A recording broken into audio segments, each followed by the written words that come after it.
All right, we're live.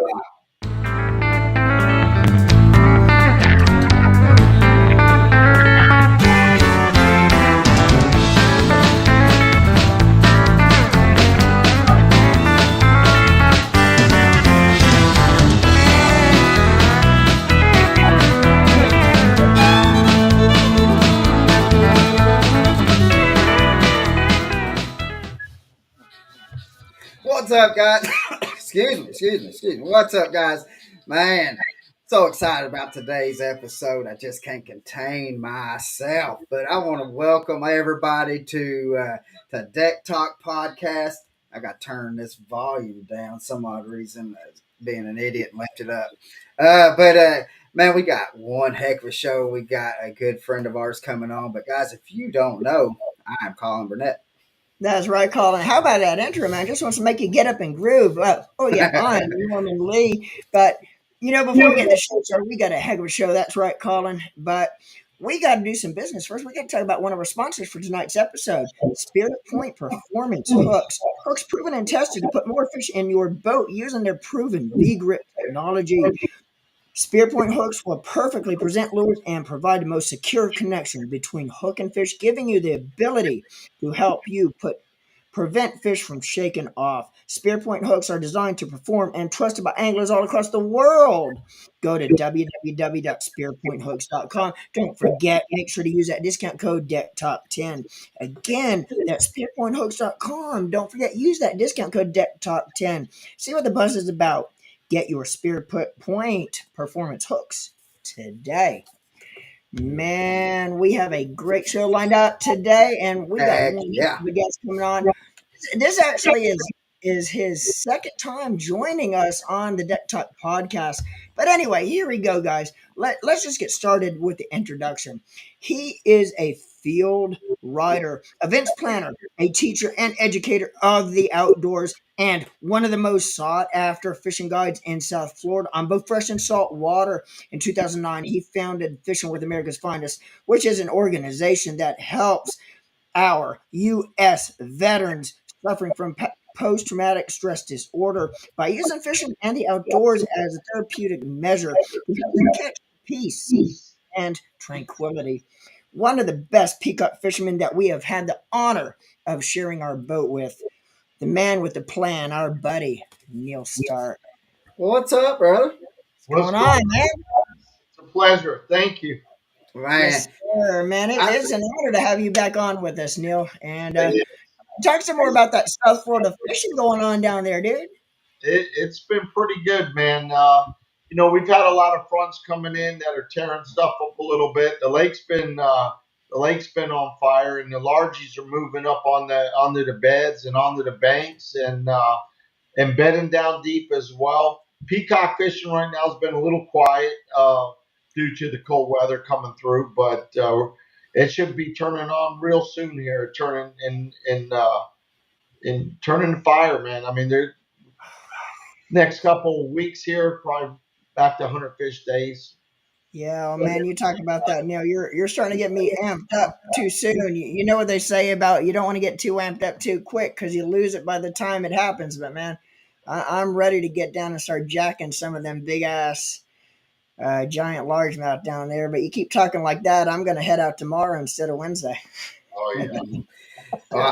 I just say I've been stoked about going back down to the Everglades since we left, Neal, last July after I cast. I mean, I don't know if you can ever have enough of that. That is never, man. That was awesome, man. We owe that day to Neal because, brother, if there's anybody that could put you on fish like that, then big peacocks and Colin, we must have caught how many peacocks over 4 pounds that day, dude? And we were catching them left and right, and that just goes to show how good of a peacock man Neal is because he just had a stroke in him. I mean, shoot, what do we have? We ended up with like 10 or 15 doubles and a couple triples. Triples. Hey, but Neal, if I do remember correctly, You might remember this too. I think we had somebody that was back boating us a lot of the time too. So we could have had more fish than what we had if we didn't have somebody Like, back boating us. It was no, brutal. man, come on, I don't backboat you guys. I don't know if you remember, Colin, but I actually got cut off a couple times Yeah, by that back boater. yeah. And what about the dude that uh, I was going that back into my old FLW days, backboat my co-anglers. Yeah, yeah, yeah, but I mean, guys, when you go out fishing with Norman, I mean, you do have a good time. But if you catch a nice fish, I mean, Neil had good. I mean, a nice 5 pounder or 6 pound peacock on. Norman threw his line right on top of Neil's. over. Yeah, over. and it ended up. I mean, he And lost. It broke the line because of, I mean, the friction on the lines just broke, and That oh, whoa! That's not the way that story went, no, guys. that's how I. That's The what way the that camera story went saw. was Neil's fish just happened to run across my bait at the same time I had a 4 pounder on, negative, and negative. my line just sawed his in half. My story goes, I had a 6 pounder. Norm threw over there, hooked about a half pounder, and started sawing on my line. That's what Yeah, I saw. Hey, you know what? yeah. I guess when you never get it in the boat, it can be as big as you want it to be, right? Yeah, yeah. But I mean, guys, we it was a blast. I mean, and you can just see with us just cutting up and having fun, busting some people's chops on it. I mean, and that's how it is when you go out with Neil. You're going to have a blast. You're Yeah, going, if you want to learn about how to catch a certain species or just to go out there and just have fun, Neil is the guy to be able to take you out. We have a blast. And I mean, we're even planning on here this next July being able to go out with him. And, we can't look. I mean, it can't come fast enough for us, Neil, because man, we have been stoked since the time we left that boat ramp to have to go back up to Sebring Lake Placid area. It's a blast, definitely. And my favorite thing is to go, lighter tackle, man, and really feel those fish, let them pull on you a little bit, and have a blast, man. If I recall, we caught over 100 fish that day. yeah. Yeah, It was something else. And talking about doubles, I actually had a double myself on yeah, the Oh top. yeah. on a whopper plopper. Yeah, Yeah, I, I might be able to pull that. So yeah, that, nah, it was great. yeah, it's good stuff. Good stuff. And we had a couple wallies, uh, water lizards coming around trying to get our peas, and Yeah, that's they a got. really good time. I speaking of that, I mean, I did feed one. Yes, you did. Yes, you did. And if you haven't watched the video yet, to all of our viewers, go on the YouTube channels, and we actually filmed the whole trip. So we got some good footage of Colin feeding the gator, and we got some pretty good slow mo. Gator footage as well on that video, so make sure you go check out that video. Yeah, And I it'll show what Captain Neil could do down there, and the kind of fish he'll put you on. yeah, and I never never thought. Which Neil. I mean, we talked about it while we were down there. Like that was my second time ever being down in the Everglades fishing, but throwing that. I mean, well, I don't know if we want to talk about your little secret bait that, but throwing that topwater bait that we threw, just, I mean, it was phenomenal. I would have never thought that would be what's triggered them because we threw spooks at the first time, threw spooks at them all day long and little pop R's and stuff like that. We did not get the hits that we got when we were out with you throwing that other bait. So Yeah, no, for sure. Let me tell you, the Livingston lures. I don't know if you guys throw those a bunch, but they got EBS technology. They kind of croak like a wounded bait fish, and even when you're not using the lure, it's just sitting there. It's actually working for you while you're not working the lure. They're pretty unbelievable for peas and largies. And our trip was peacock, but regardless of what species you all want to catch, if you want to come down to South Florida and experience it, we got big old snakeheads down here, up to, you know, 30-35 inches long, and peacock bass. You got largemouth bass. We got invasive species, everything from Oscars to jaguars to cichlids to you name it. So Yeah. Florida's a pretty cool fishery, man. Depending on what you want to catch, and you can go conventional tackle, um, bait casters, and fly fishing. I mean, it's a blast to catch them on flies. And when y'all come down in July, that's something we probably should try next, man. Maybe hooking some of them bad boys up on some flies. Yeah, Yeah. that'd be Well, I do have a question though. Did I'm getting a little back feed on something. Um, but have you been able to use the Chattown lure jigs that we sent you? I'm fixing to. The fish are just starting to come up on beds now. I was out today, and I saw several big fish, up to probably about 7 pounds, coming up on the beds, and they're not locked on just yet. There's some smaller bucks, but I would say in the next week or so here, I'm actually going to capture some video of Heck yeah. And, crushing some giants on you guys' jigs, man. yeah. But And what we'll do is we'll tie some more for you and bring you some down when we come down in July. But I can tell you, man, I checked them out, and I played with them a little bit in my backyard. Back here, I got a pond out back that's got some peas and largies in, and they're eating them like candy. So I'm real excited about putting them to work on some giants out there. Heck yeah. So but so do you just don't guide just on the peacocks and stuff like that. I mean, you actually do largemouth and just like what you said, there's with the snakeheads. Yeah. Um, now, Oscar, was when the Oscars was that an Oscar? I can't remember if it was an Oscar or a cichlid that I caught that had the teeth. It looked like a big old brim, but it had teeth. big old teeth. Yeah, Yeah, that's a cichlid. That's a yeah. And yeah. so, but them things, I was talking to my dad earlier about it, and he was asking like, how does it fight comparable to a peacock? And I was like, it doesn't quite fight as hard as a peacock, but I said, but them things are just bait for anything around. I said, so they're running for their lives. yeah, Oh yeah. yeah.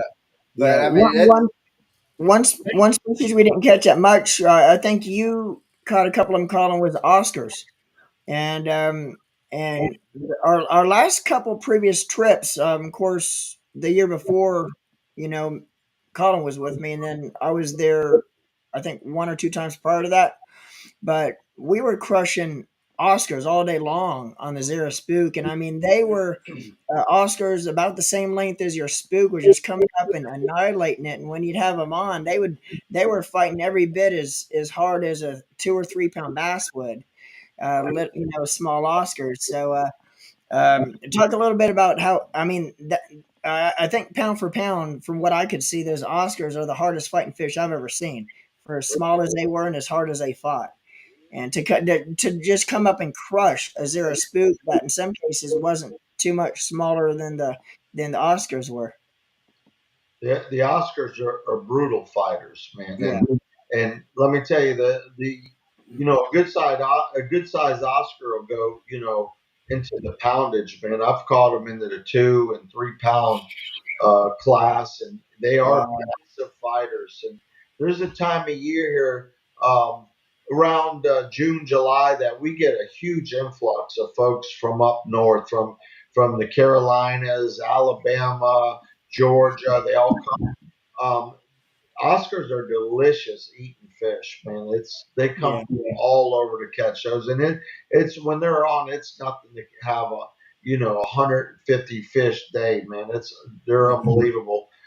Great baits for them are little beetle spins, and some folks go live bait on them, little minnows, and um, uh, uh, grasshoppers and crickets and all kinds of stuff like that. But they are brutal fighters, man, and pretty Yeah, much will eat anything that you put, you throw out there. But those are the top baits that I mentioned for Yeah. them. yeah. But is there a time like because I know that you said something to us, especially out like, when we were out on the boat.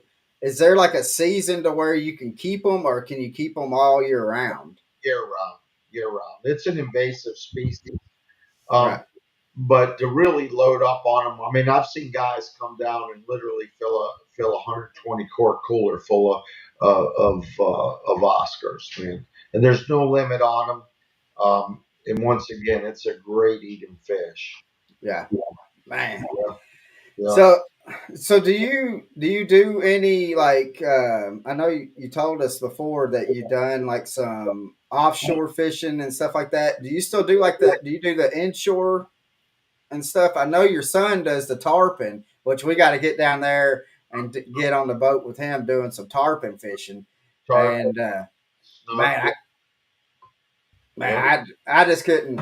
I can't imagine, especially catching them snooks and stuff like that on them flies, like how I seen them. Man, it, it's it, it's it's unbelievable. You know, you get out with him at night. He does a lot of night fishing for the snook and tarpon, and you can get tarpon up into the 180 pound class with Jake. He's definitely got that dialed up, and for folks that want to do that, man, that's something to experience. Catch those big giant silver kings and snook. Um, and in freshwater, I know I mentioned all those different fish, but we also have freshwater snook and tarpon that are landlocked in the Everglades, and the cichlids uh, that you were talking about with those big teeth, the small cichlids, like half dollar size, silver dollar size, maybe 3 inches long. They're a great snook bait, man. really, Yeah, you drop those down there around structure, and you can get some really nice freshwater snook with the little mine cichlids and stuff. Those are snook candy, literally. yeah. Well, we got a couple questions for you. Um, the first one is from Michael Lindell, and he's wanting to know what's Neil's favorite bait on Garcia with the morning temperature around 47. So, So I, I uh, I love a chatterbait up there on Garcia. Um, I definitely love a chatterbait with a nice trailer on there. Uh, Also, rattle traps and I always love some type of swimming bait. Man, I love the swimming bait up there. I'm actually heading up there this Sunday um, to help some folks pre-fish against Mike Lindell on the following Sunday. So we're fixing to open some can up on Mike Lindell. I'm glad you asked that question. speaking of opening a can, what about this past weekend? You opened a can up on this past weekend. Yeah, it was a good weekend, man. We fished the King of the Glades series this past Sunday. Some of the best anglers in South Florida and come from all over. That's a great series. Mike Lindell is the director of that King of the Glades series. I've had the honor of fishing that series since my son Jake and I. He was a little boy, and we started fishing that series together, and it's a fantastic series. Like I said, Yeah. some of the best of the best. And Yeah. um, this Sunday was tough, man. We had a cold front blow through on Sunday. The first couple tournaments of the year, Mike always picks them really good. It's either snowing or or 40 knot winds. I fished in tornadoes in these first couple of tournaments where Mike always picks them, and he picked a good one on Sunday. We had a cold front blow through, rain so heavy you couldn't even see, man. The fish were blowing up, and he heard him splash. He said, "Where is he? Where is he?" I said, "I wish I could see him. That's how hard it was raining. You know, freezing cold rain."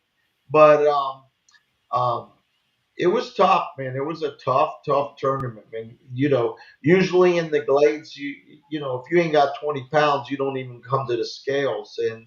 And this was a tough one, man. The fish kind of buttoned down a little bit, and I found areas pre-fishing where the fish were up on beds, but they pulled off.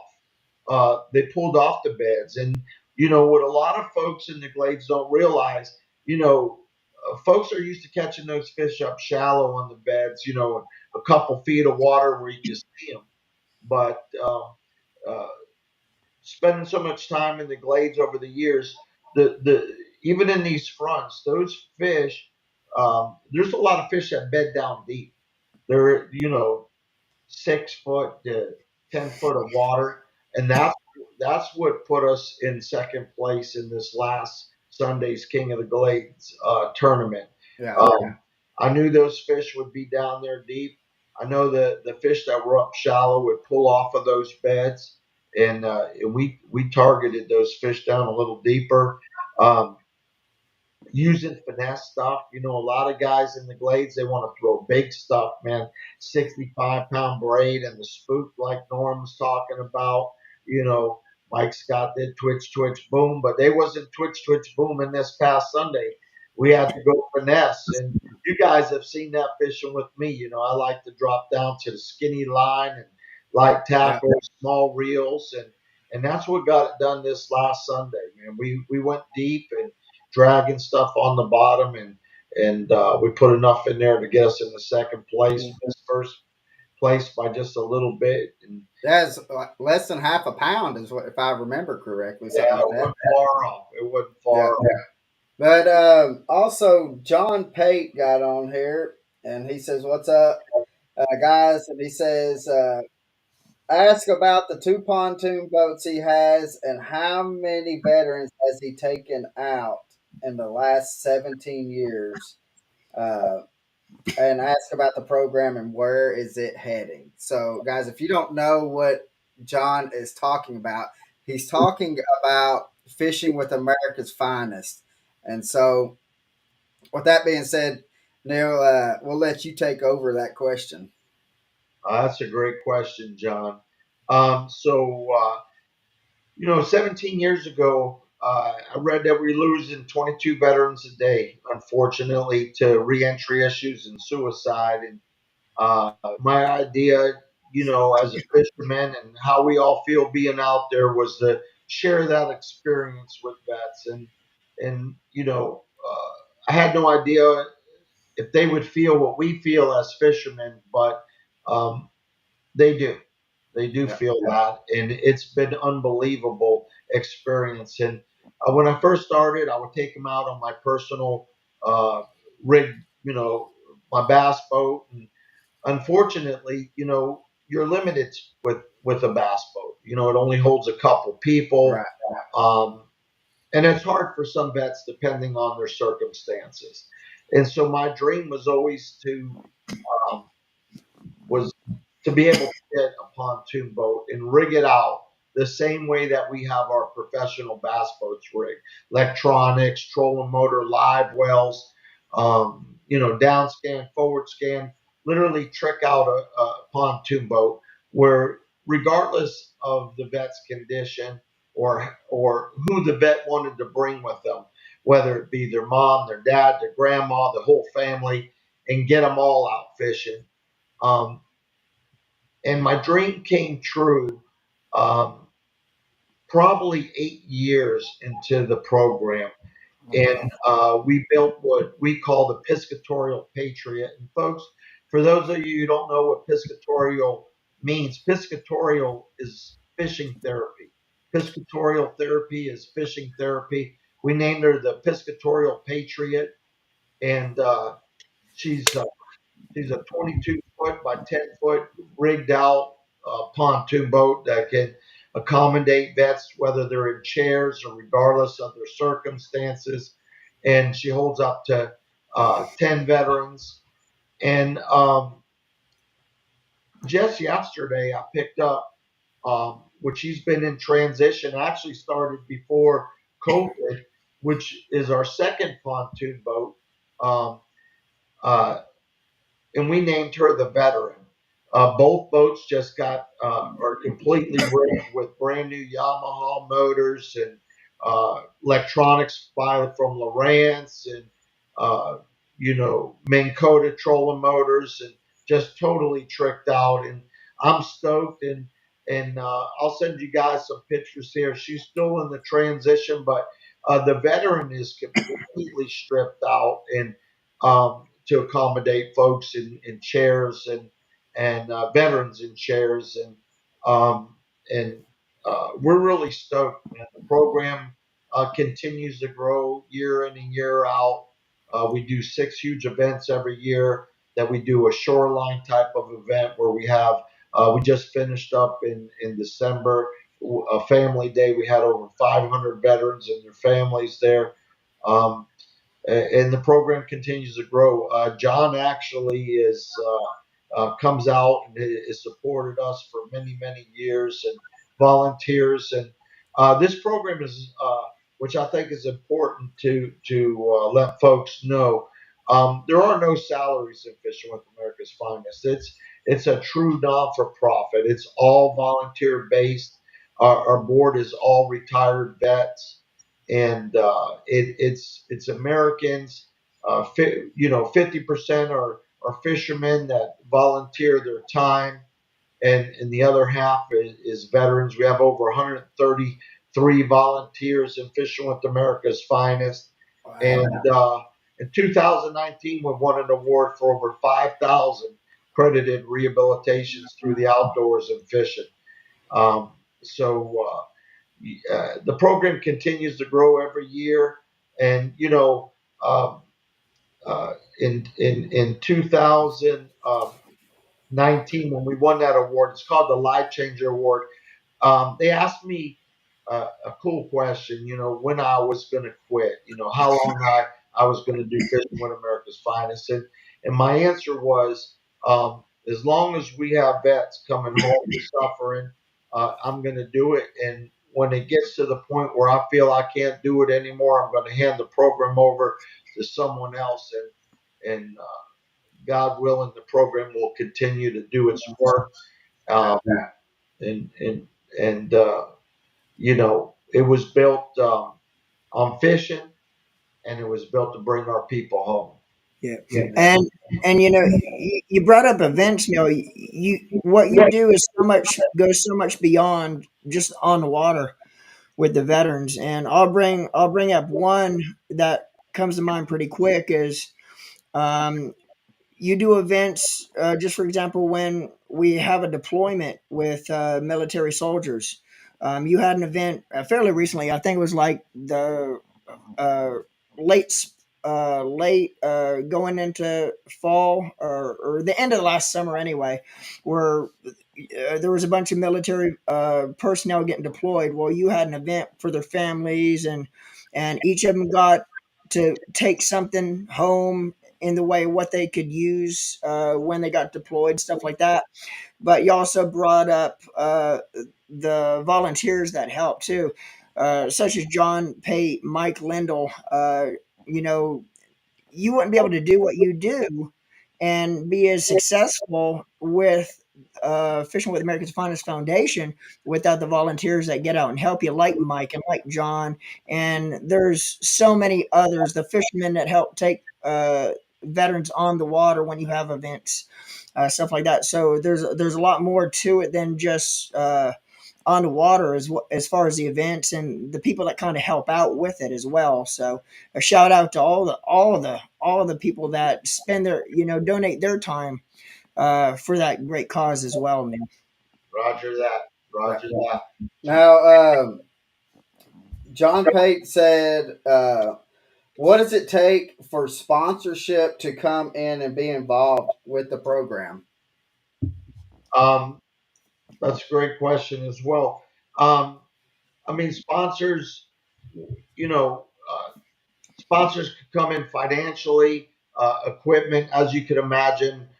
We go through quite a bit of line and hooks and plastics and hard baits.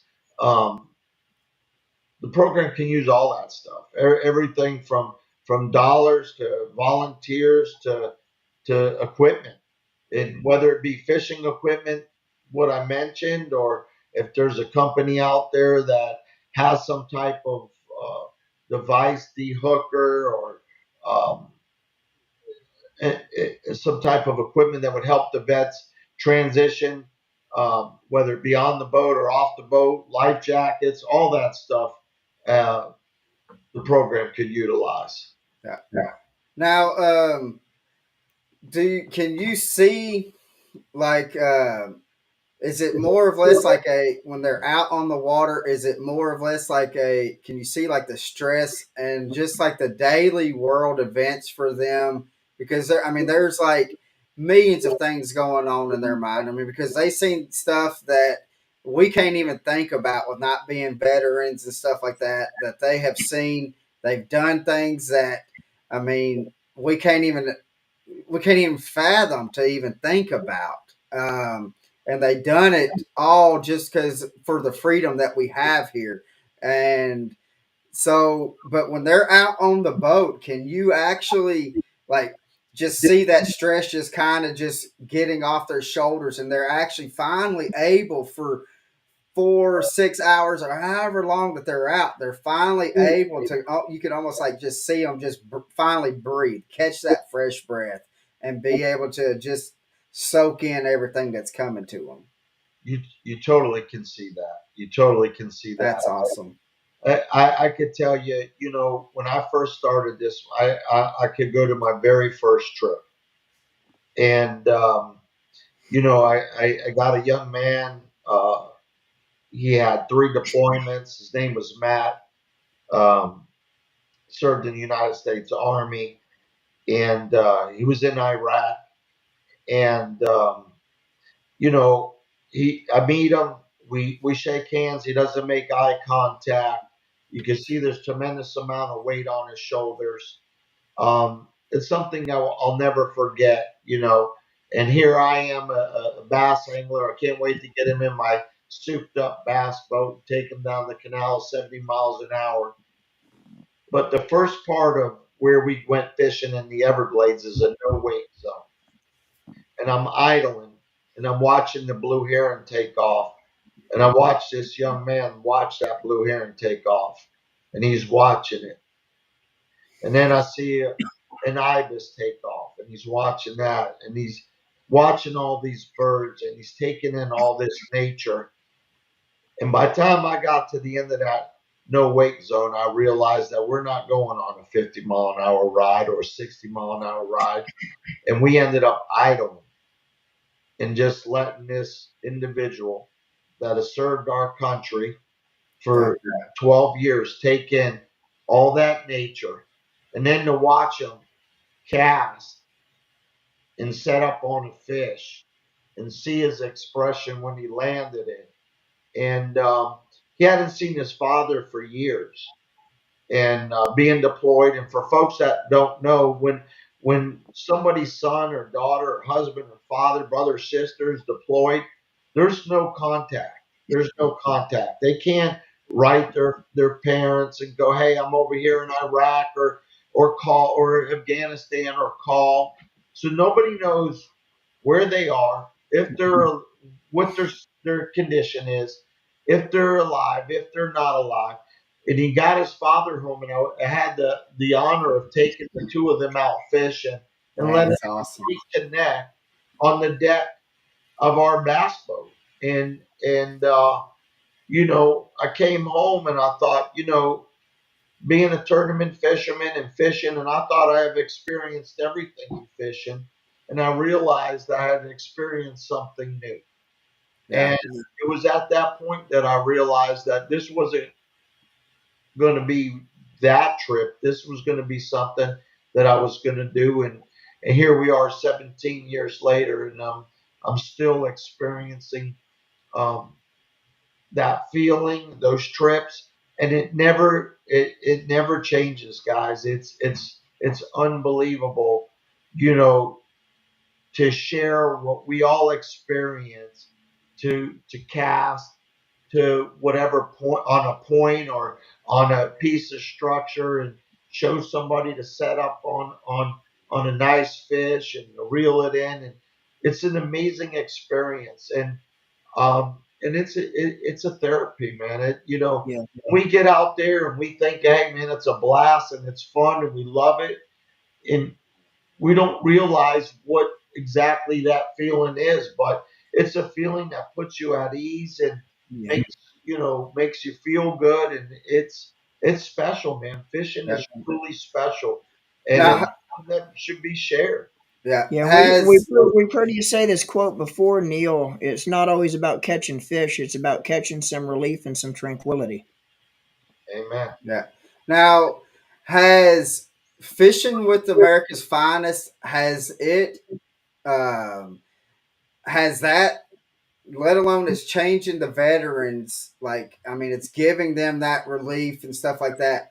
What has that done?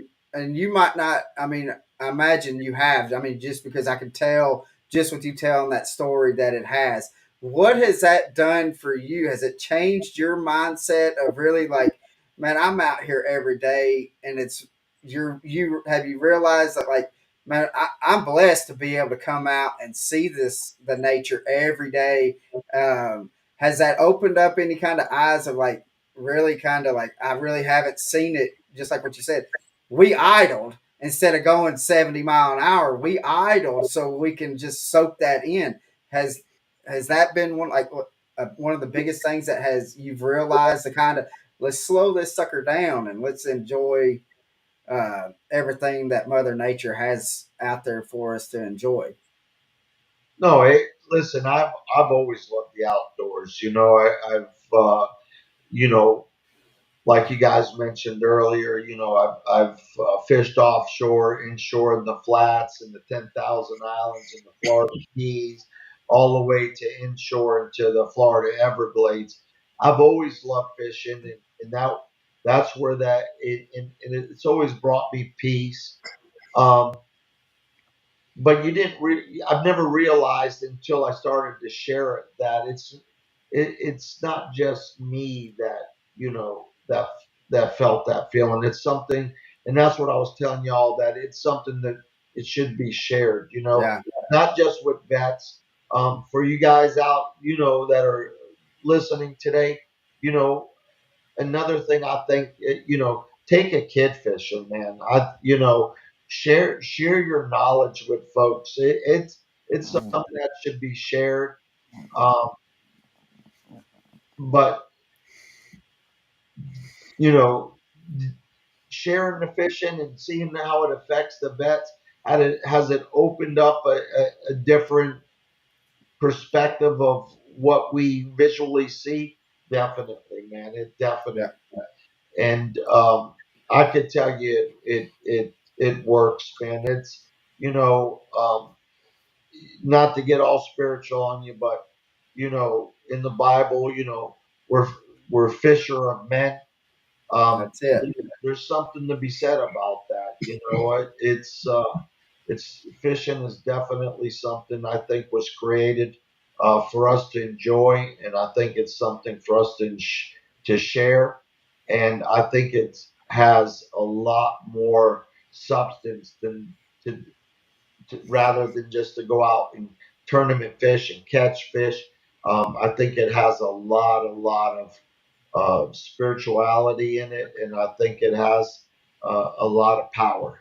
Yeah. Well, speaking of that being fisherman of men, I am in the process of, and Norman don't know this. Only a couple people know this. So Norman's learning this as much as the 1,100 people that's listening to this are watching it.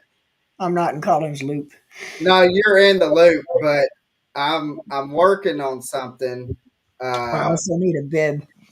I see that. I'm working on a shirt design that kind of goes on that aspect of things. That once I get it designed, Neil, I'm going to have to send it to you, um, because I think it's going to be a pretty cool idea. And I'll tell you, once we get off of here, I'll kind of give you the lowdown on it.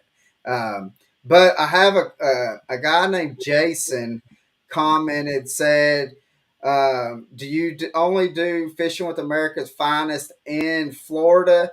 He says, "I live in Middle Alabama. Is there? Uh, do you come? Do you go to other states, or do you know of a place in Alabama that does the same thing?" I do not. So when I started fishing with America's Finest, my dream was to create the pontoon boats. Initially, one, now we have two. Another dream of mine is to have Fishing with America's Finest organization to have chapters throughout the United States and eventually become a national program. But to answer that question, we do not have a Fishing with America's Finest in Alabama.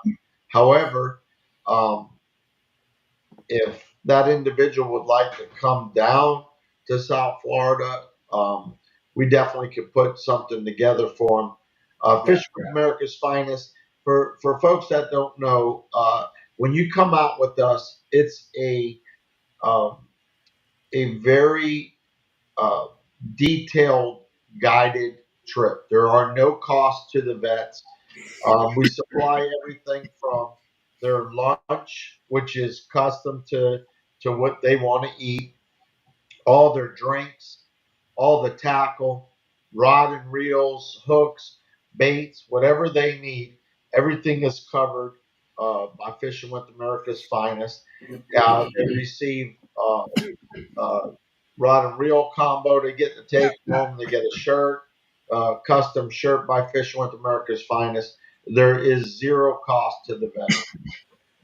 yeah. And is there ways like because I've got on the bottom, guys, to where if you're interested in fishing with America's Finest, I've got the website and stuff up on the bottom uh, of the screen here.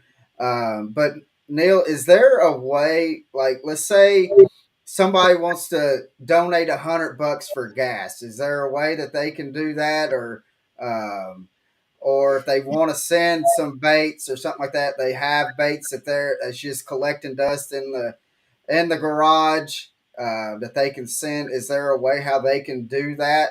I mean, because we can definitely do a what the deck talk guys. I mean, Norman and myself, we can do like a fundraiser to be able to raise uh, to get donations. And I know that we can get it to you because we'll run into you a couple times a year. But it's somebody that is not around close to where we're at or close to where you at. Is there a way that they can ship stuff to you or ship or send you money for whatever to where y'all can get what you need? Yes. So you have the website up there. You could go to the website www.fwaf.net. You don't have to do www, just fwaf.net. It'll go right to our website. You can hit, there's a donate button there. Um, my personal phone number's on there. Everybody feel free to call me with any questions, or even if you all are just coming down and you want some intel, you can call me, um, and we can arrange. I can give you the address where to send the donation to if it's tackle or stuff you're not using. Um, all that stuff uh, can be utilized. There's two ways that we utilize that stuff. For anglers out there, you got a rod and reel that's sitting there, combo or whatever you're not using. Um, so at every event that we put on, and whenever we take a vet out, we always hook them up with a tackle pack. Like I said earlier, we give them a rod and reel, but we also give them tackle because how Fishing with America's Finest works is we get out there and we don't just take the vets fishing. We actually are teaching fishing. Right. And And so at the end of the day, when the event or the or the series of outings ends, that individual has a pretty strong idea of what they need to be doing. They know how to tie their hooks, they know how to rig the baits, they know everything. And so then our idea is that it's something that whenever they feel a little stressed or whatever, they could actually get out and continue to fish. They don't have to sit at home and stress and sit there with anxiety and stuff. We always tell them, you feel a little uptight. Listen, I'll tell you, I haven't served in the armed forces, and when I get stressed, the very first thing I do is hook that boat up to the back of that truck, and I head out there and I pick me up a rod and I go out there and cast and have me a good old time out there and take in all the scenery, and it just puts me at ease. So that's the same ideology that we like to teach the veterans. And Right. we like to make sure that they have the equipment to do so, especially initially. And then they can grow on it just like all of us do. They can go to the store and add their favorite colors and, you know, or 30 of them. You know how that goes. Yeah. Yeah. Yeah. I Well, love I'll see what it is. Like my dad always told me, you teach a man to fish, he can feed himself forever. But then you get a man a bass boat, and then he's got to go spend thousands of dollars on baits, rods, and it. it's a never ending process. It's crazy. It's crazy. But what is the easiest way? Let's uh, we know like to contact you through America's Finest, but if somebody wants a guide trip with you, Neal, what is the easiest way for somebody to contact you to go on a guide trip with you? Throw my number up there. You can call me directly at 954-822-1481. It's been my number forever. Um, I'm monitored 24/7 because of the work I do, and you know, What give was me that again? 954. 822-1481. Yeah, you guys can call me anytime. Yep. So That's it. That's it. so prank phone call him all you want. Um, it's hard to do nowadays. I can remember growing up, we'd prank phone call everybody. It was fun. Now, since caller ID, it's kind of screwed that up. but yeah, guys, this is one of the reasons why. Like, I mean, we really again this. I mean, we're at almost 50 minutes of being on the doing the podcast, and like we had Neal on it. This happened the last time we had Neal on. We just get to chit chatting, and I mean, and to me, Neal, it means so much to have a friend that does as much as you do with the veterans and stuff. Because my family has fought for this country. Um, I mean, up to my oldest brother was served in the Navy for 24 years and was able to retire and. And then like from my grandfather flying a B-24 in World War II, and I mean we've had uncles and aunts and cousins and stuff that had served in the military, and for you to do what you do, Neal, man, I mean it's an honor to be able to call you our friends, and and I know that I mean, there's you will one day see the benefits. I mean, you get to see it when you take them out, but when it's your time, you get up and standing at them pearly gates. The good Lord's going to say, "Well done, brother." And Thank so, you. Yes. Thank um, Amen. I, I mean, I seriously, from the bottom of my heart, I mean, it is an honor to be able to call you friend, and so because I mean, it means a lot, and this younger generation does not understand what it means to have this freedom that we have and what it costs for us to have this freedom.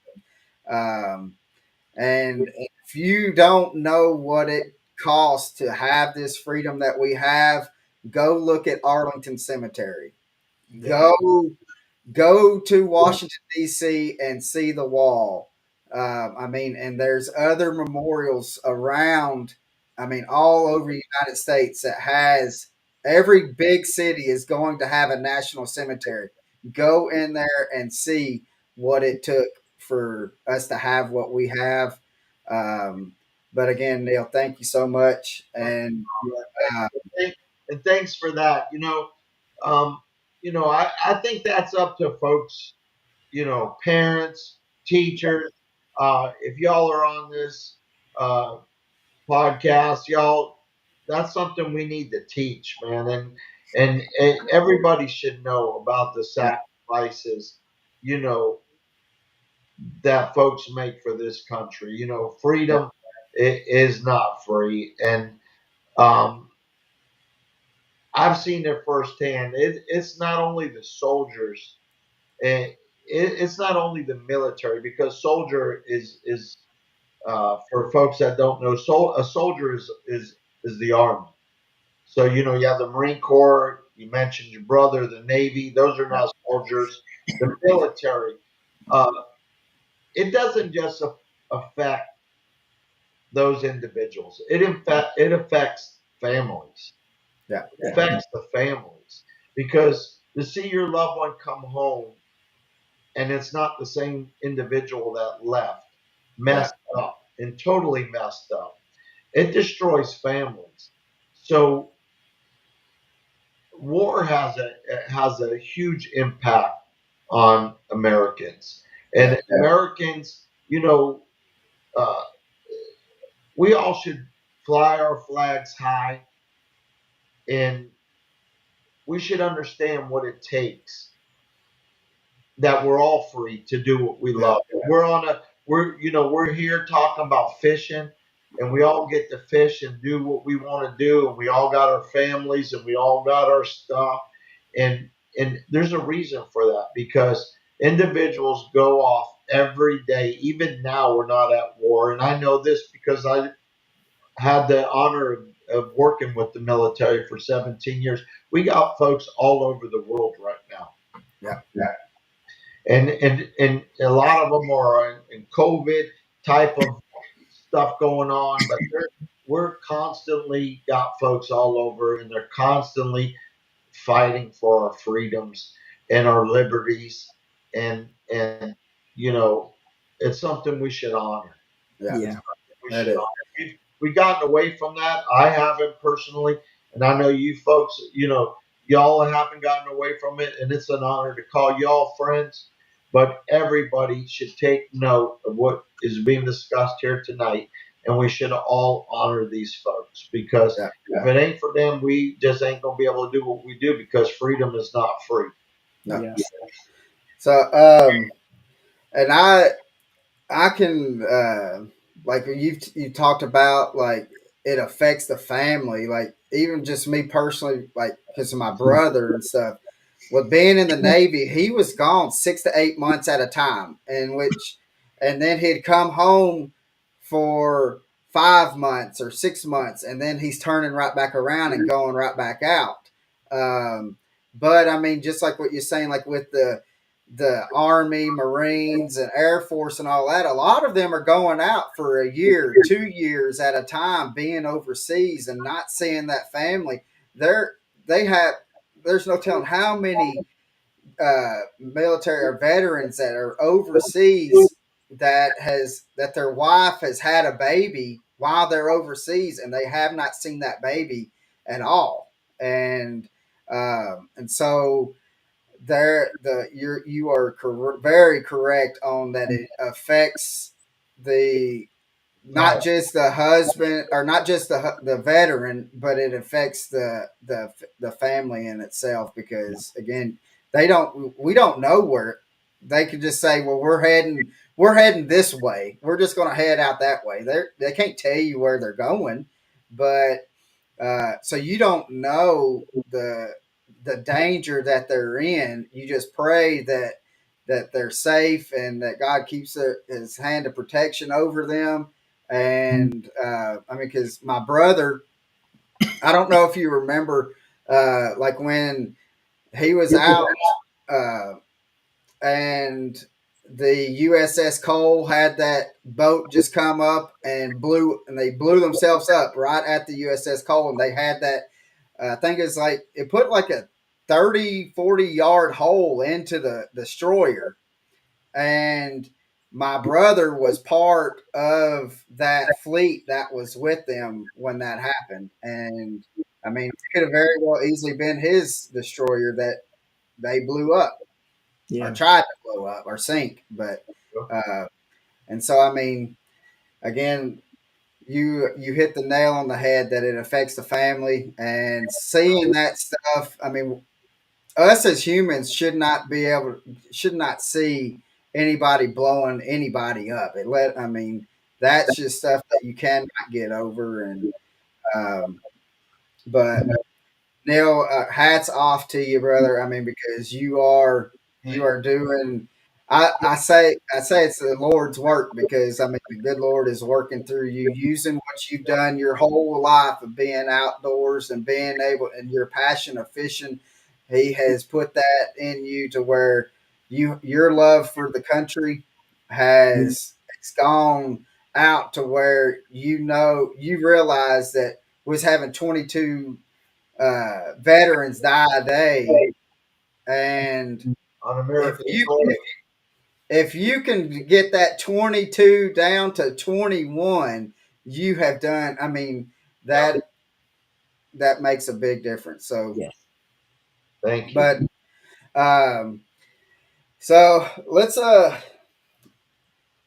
not to kind of get all sad and sappy on everybody with all that. I mean, but it needs to be out there. People needs to know. I mean, because uh, I have a good friend. He was a supervisor. His wife is a principal now. And 9/11 came up, and this was 5 or 6 years ago. 9/11 came up, and the kids that she was a teacher at this time, the kids, when 9/11 came up, did not know anything about what happened at 9/11. And that is sad. When things are where they're trying to hide what's happened in the past and trying to hide that. Um, and that's my opinion, and my opinion only, is the reason why the country's in the shape that it is because they don't want people to know. They don't want the country to reunite like what happened. The U.S. reunited. I mean, came together. It did not matter white, black, brown, purple, green, whatever. It did not matter what you were. United States came back, and it they I can there was what was it, a movie where is there in Pearl Harbor where the Japanese general says after they done what they bombed Pearl Harbor, the general says he said that they have woken a sleeping dragon, and after 9/11 they rewoken that dragon, and now I have a feeling that like that the younger generation will not know when that time comes because it's going to happen again. Something's going to happen, and I don't think that America will reunite with the younger generation. Uh, I hope you're not accurate with that, Colin. I hope that you know Americans come together. I'm Yeah, hoping real soon folks start to realize, how we got to where we're at, and things change, man. yeah, yeah. Uh, but yeah, I And, definitely, I definitely hope things get back, yeah, you know, where folks are appreciating and honoring uh, the folks that yeah, provide our freedom, and most importantly, the colors that all yeah. represents. Yeah, and realize when I say that it's not when I say that my blood bleeds a certain color, I'm not talking about my favorite college football team or favorite baseball team. When I say my colors Okay. red, white, and blue, that means I'm all USA, and that's what it's all about. And so, Amen. Amen. Yeah. but uh, but Neil, man, we I mean, I told Norman, I was like, I've got questions I want to ask Neil. We're sitting right at an hour right now. And we really haven't been able to ask no questions. But let's real quick. Well, you know what that means, Colin, don't you?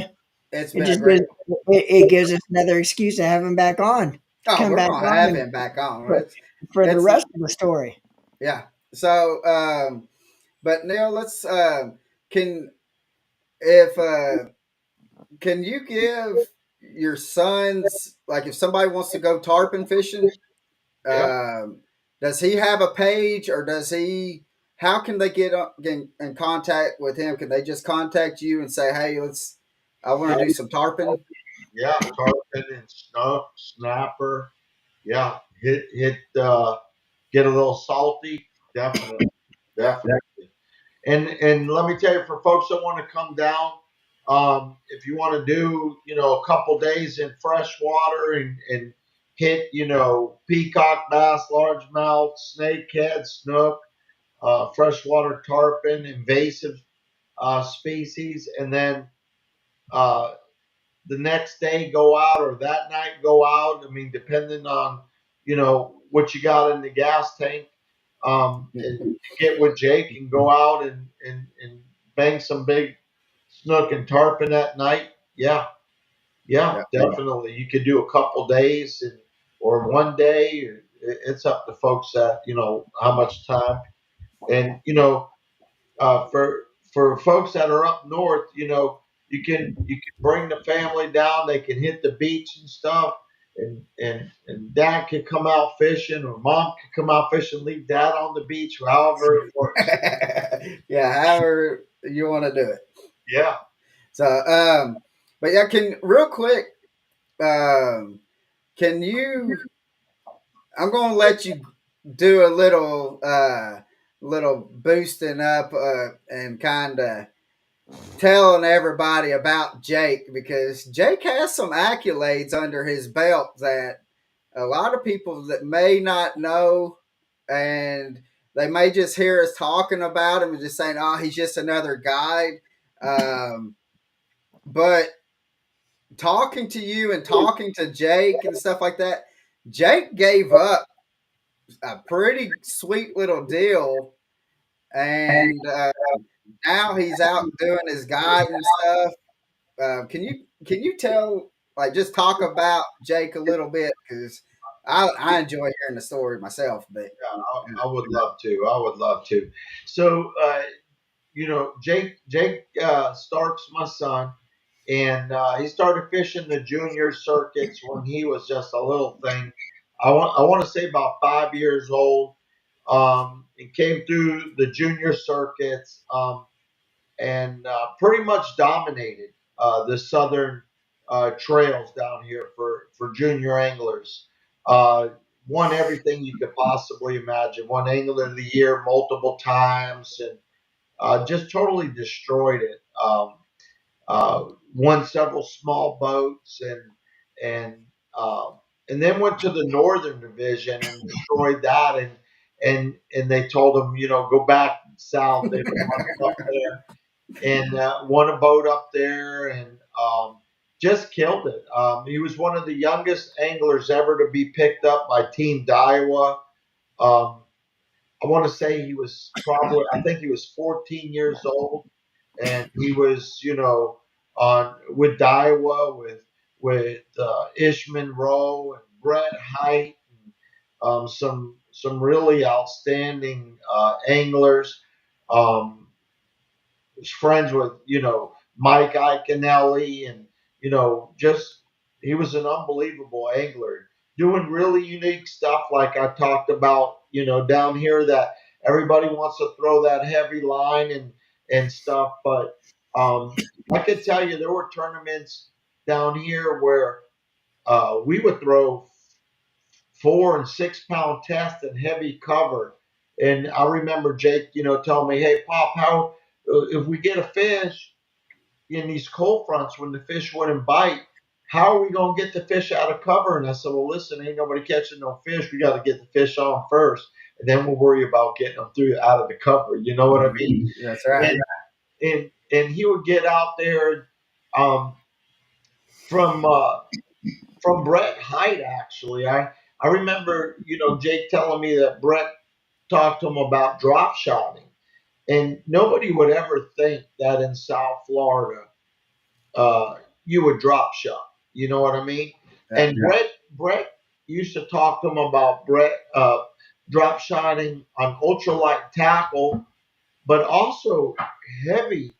And folks don't think about this, but heavy tackle drop shot, where you put a big old weight, a 1 ounce, 1.5 ounce weight on the bottom of the drop shot, and putting your bait up higher. So when you punch in this thick stuff and that weight drops to the bottom, typically if you're punching the bait's underneath that heavy weight, and if you got all that sediment on the bottom, you're dropping that bait and it's sinking down into the sediment. Right. If you put that big weight on the bottom and you put your bait up top, the big weight's dropping into the sediment, and what's up there in the fish's face? Your bait. Yeah.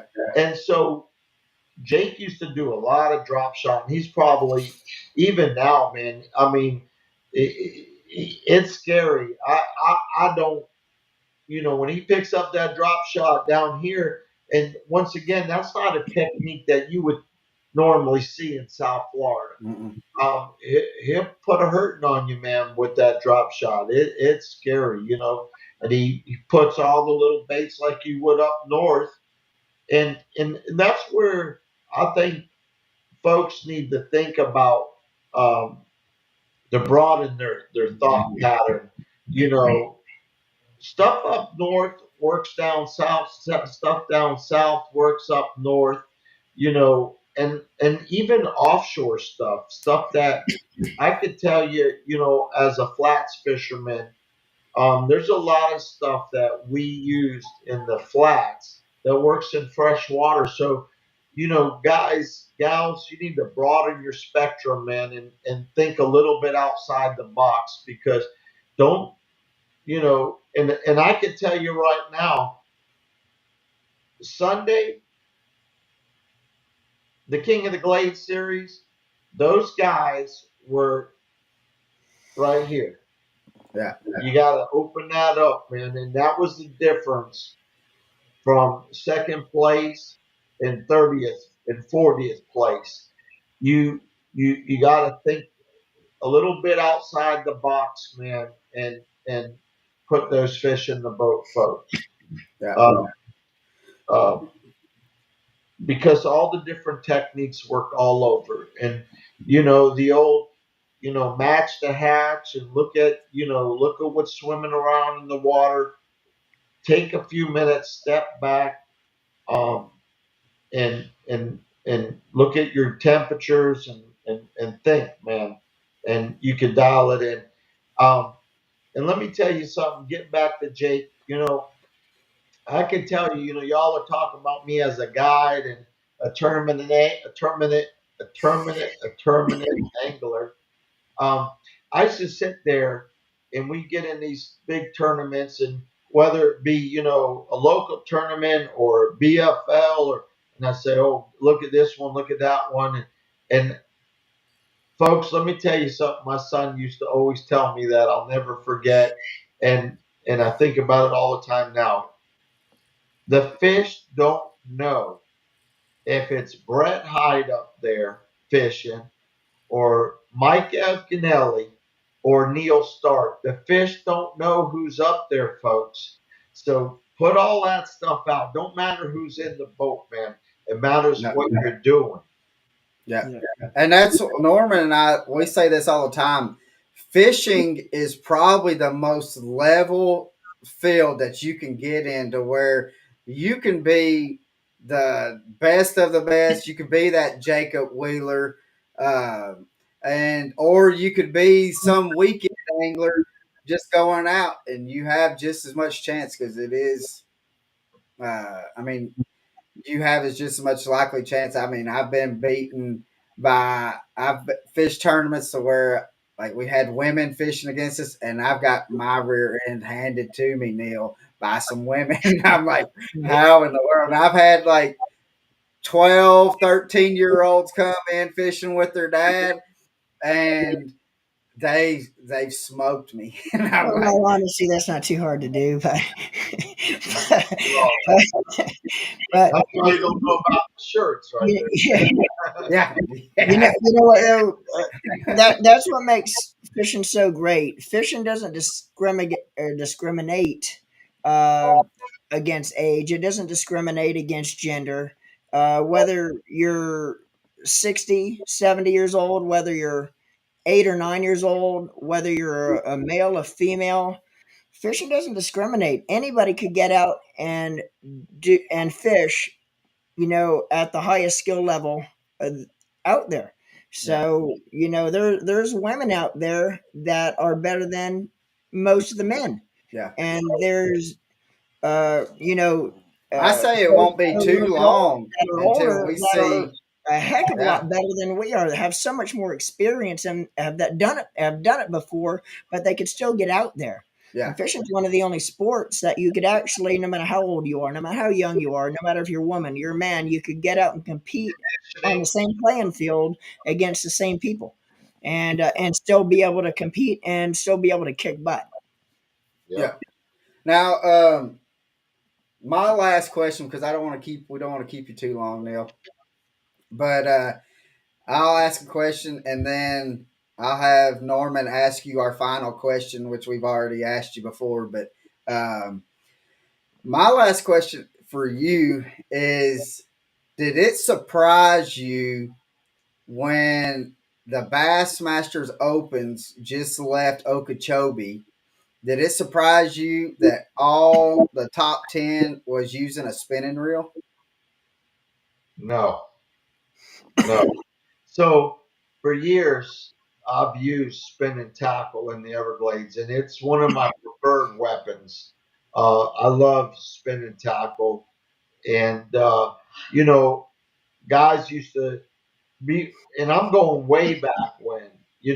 Guys used to call them Yankee sticks. What are you doing with all them Yankee sticks on your boat? Because once again, down here in South Florida, bait caster, 65-pound braid, 80-pound braid, thrown into the thick stuff. And I mentioned it earlier. We've had huge success here in South Florida. Yeah, Jake and I, um, throwing super light lines on spinning rods. And you know, Jake used to tell me, and I mentioned it earlier, how we gonna get him out? And I used to lean off the front of the boat, and he used to tap that trolling motor, and I said, man, we're gonna pluck some weeds, and I get out there and start pulling the lily pads out of the way, man, to pop pop pop pop pop to clear that line so he could get that fish out in open water and get him on the reel. And so, folks, we spend all this money for these rod and reels. Okay, the rod is the shot that puts the tension on the fish, and the reel is your drag. You hardly hear folks getting fish on a drag anymore. They want to just set up on them on this heavy, heavy line, rip them out of the stuff, throw them in the boat. But there's times, and this weekend was one of those. They're not going to hit that heavy line. They're not going to hit the big lures. They're not going to, you know, they're not going to hit that stuff. You got to drop down. You got to go finesse. You got to go to your light tackle, super light line, super, small stuff to catch those fish in these fronts. Uh, they're not going to hit that big stuff, and let me tell you, uh, there's some great fishermen. I mean, the King Series, once again, I honestly believe it pulls in the best of the best. And the difference is what I was telling folks earlier, to think outside that box. And that's getting skinny, man. That's picking up that spinning rod. Yeah. You know, and you didn't see that years ago, but now you Mm-mm. listen, Aaron Martin for years, he kicked everybody's butt and he was on that spinning rod, man. Yeah. You know, now we're starting to see, you just saw this past week, Scott Martin on a spinning rod. Yeah. Folks, it's time for y'all to start putting some spinning rods in the boat, man, because you're all missing out. We Yeah. caught 140 fish. Guys weren't, when we went out fishing, guys weren't catching those type of peacock numbers uh, on bait casters, man. We went Mm-mm. light line. Y'all saw what we did. Yeah. We went light line, small stuff, and we put a bunch of fish in the boat. We only Yeah. lost one fish, and that's because Colin was, you know, he wasn't reeling fast enough. But you, I blame that on Norman. yeah, Yeah. but y'all see, what getting light can do. I mean, and Yeah. and let me tell you, when we were using, I consider that, a moderate level tackle. So I could tell you in my arsenal, I got everything from 6 pound test all the way up to the big stuff. And and for folks that are listening, you get to a 6 pound braid, you're talking about 2 pound diameter fluorocarbon line. It's like thread, Yeah. but it doesn't break at 6 pounds. If you actually put it on a meter, you're up about 10 to 12 pound test. It's strong stuff. And if you black that out, man, you got fluorocarbon now, and it's like thread. The fish can't see that. And another thing is, for folks that are listening, the lighter the line and the lighter the hook that you could get away with to catch the fish that you're catching, these companies spend millions and millions of dollars designing their baits to make it look natural. The bigger the hook you put in that bait and the heavier the line, you change the way that bait swims. And let's go the other way. The lighter the line you put and the smaller the hook you put in those baits, now you're getting to where those companies design that bait, how it's actually to look. Yeah. And I tell folks, and let me tell you, it doesn't matter if you're in artificial bait or live bait or whatever folks are doing, if you guys are fishing a worm, a live worm, or a plastic worm, or a shiner, or a jerk bait, the heavier the line, it changes the way the bait works. Yeah. Yeah. So if you really want it to look really natural and you want it to do what it's supposed to do, you got to go as skinny as you can on the line diameter and the smaller the hook. And it can go the other way too now, folks. If you're in shallow water and and the bait goes 12 foot and you put a heavier diameter line on it, it's going to come up a little bit. It ain't going to go 12 foot. It may go 10 foot. So you could use it the other way too. Yeah. But the lighter you go, the more natural your presentation's going to be. And I believe the more fish you're going to catch. That is I mean, and that's just not in Florida deal. That's all over. You can Yeah. utilize that Yes, it all over. And so, is. but we've had you on for an hour and 20 minutes. And so Norman, let's take away our infamous last question, brother. Neil, if you were to have one person on your boat, and now this person could be passed away, or he or she could still be with us, Who would that person be, and why would you want to fish with them for the day on your boat with you? Well, there's a lot of folks I could have uh, fishing on my boat and, thinking professional and what have you. But I got to tell you, folks, I started fishing with this individual when he was 7 years old. Um, I just finished up taking second place with him. We've had some thirds and some firsts. I absolutely love fishing with my son. Um, it's uh, it's so special to me. I can't even begin to tell you. Um, Jake just finished college. He had quit fishing for years while he went to college. He wanted to focus. I absolutely love fishing with my boy for several reasons. Not just because he's my son, but it's because of what we discussed earlier.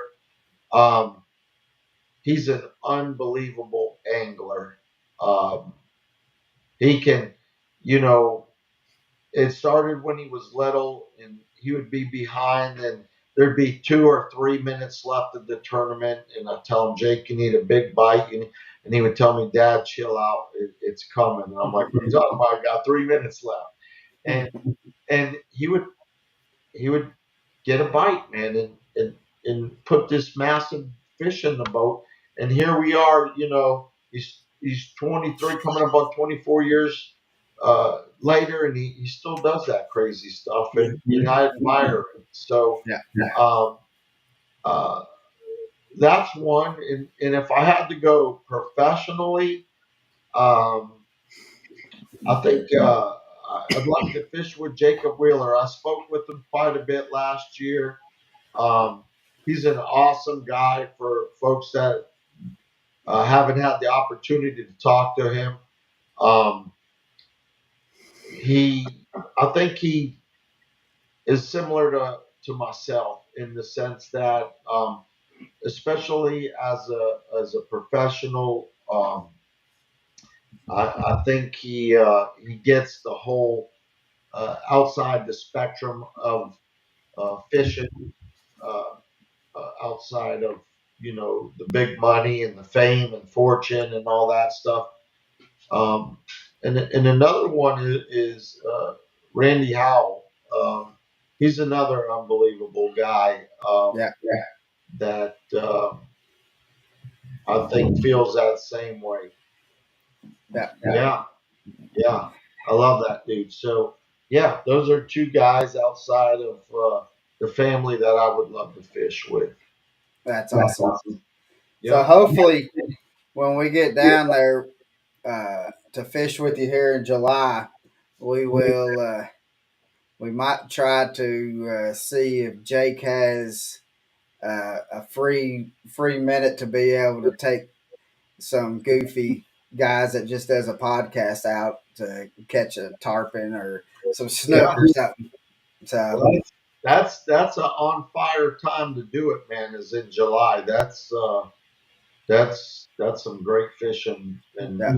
in the bay here for sure.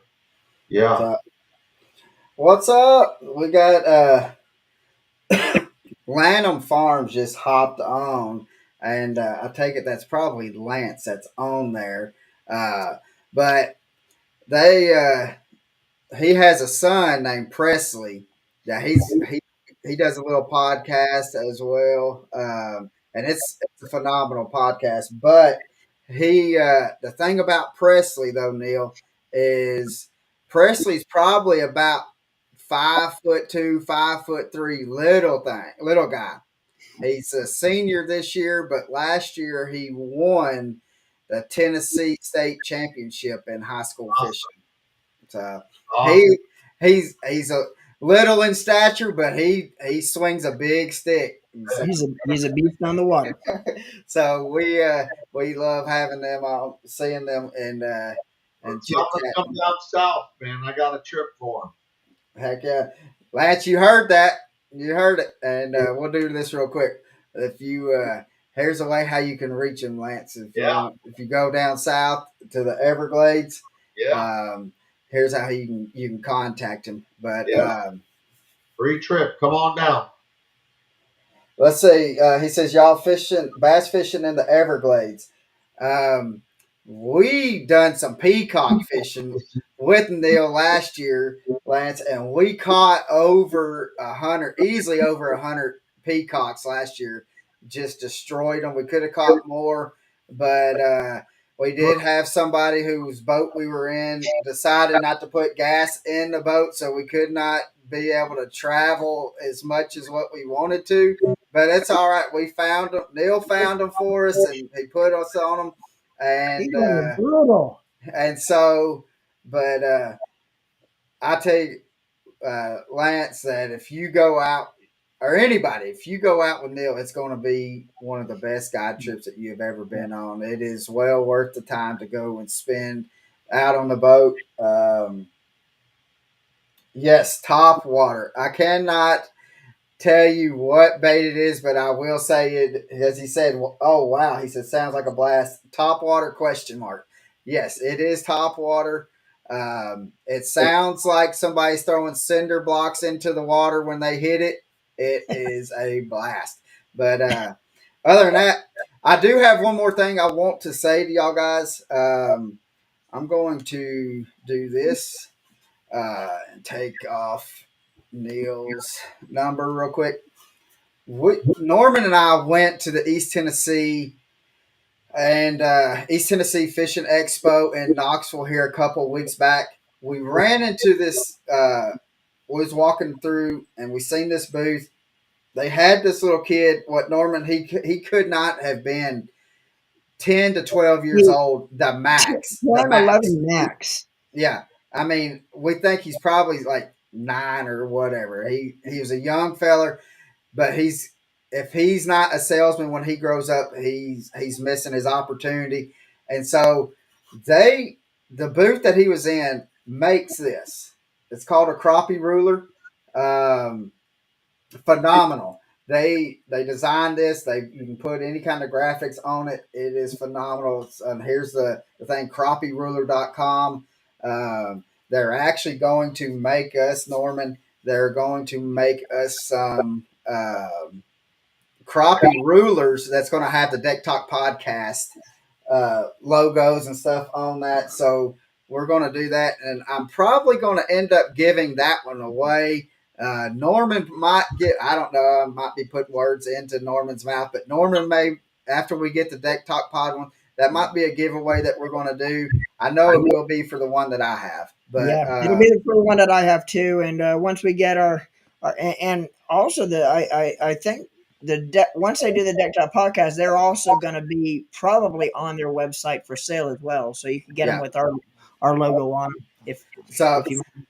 But when I was talking to that little kid and he found out that we had a podcast and found out, and I mean, he was on it. He asked, like, how many views do you get? And I asked him, like, what do you want to know for January or for all times? And he said, what about January? And so, and when I told him that here this past January was the best month that we had over 5 million views on for the Deck Talk podcast. And as soon as I told him that, he went to his dad, and he came back and he said, "Hey, we," he says, "we want to give you two of these. We'll give you two of these if you put us on your podcast. Just say something about us on the podcast." So, little guy, we done our part of it. We thank you, and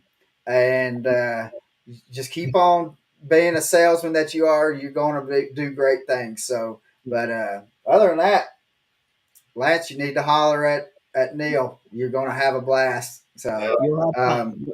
And you'll catch some big ones too. yeah. Not only numbers, but some big ones. Yeah, and you won't have Norman on the boat, so you won't have to worry about somebody throwing across and knocking fish off your line. So, so but we're going to get off here, guys, and we definitely appreciate. I mean, we still have a little less than 1,100 people watching this right now, and it's just phenomenal just to see the love that we're getting from y'all, and to see that y'all are willing to watch two goofy guys and whoever the guests that we have come on and just talk fishing. And so we wouldn't be able to do what we do if it wasn't for y'all and our special guests. And again, so Neal, thank you for that. Hey, And hey, Colin, can I give a shout out to a couple of my sponsors? Yes, you sir. are more than welcome to do that. Thank you, bud. Thank you. Well, first off, I'd like to start off with one of my biggest sponsors, and that's the man upstairs, the good Lord. I'd like to give a shout out to Bass Pro, uh, Cabela's, Yeti, Hook and Tackle. They supply all our uniforms. Yeti, Lou, Lou supplies us with rod and reels to give out.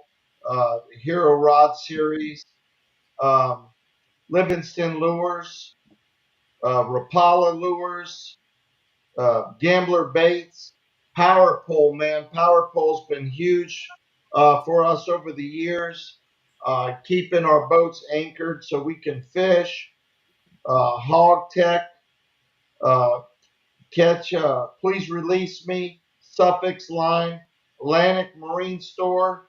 And we'd like to give a huge shout out to the United States Marine Corps, the United States Army, United States Air Force, the United States Navy, United States Coast Guard, and keeping us propelled going down the channels and out in the Everglades, Yamaha Motors. Yeah, thank you guys. I mean, we uh, we couldn't have do it. I mean, that I know that with y'all's, I mean, you could not do everything that you do if you did not have the help of them guys. I would like to see. We do need you to send us pictures of the pontoon boats, I would love. and so because we want to do a post, we'll do a post about it, um, and I just want to know, do you have 10-foot poles on the pontoon boat, or you have 8-foot poles? 10 footers. 10. Heck Yeah, yeah, 10 and foot, 10 foot's the only way to go. And I mean, I've never seen a pontoon with some poles on it, so it'd be interesting to see. And also, guys, I want to give a huge shout out to Deck Talk, to Colin Burnett, Norman Lee.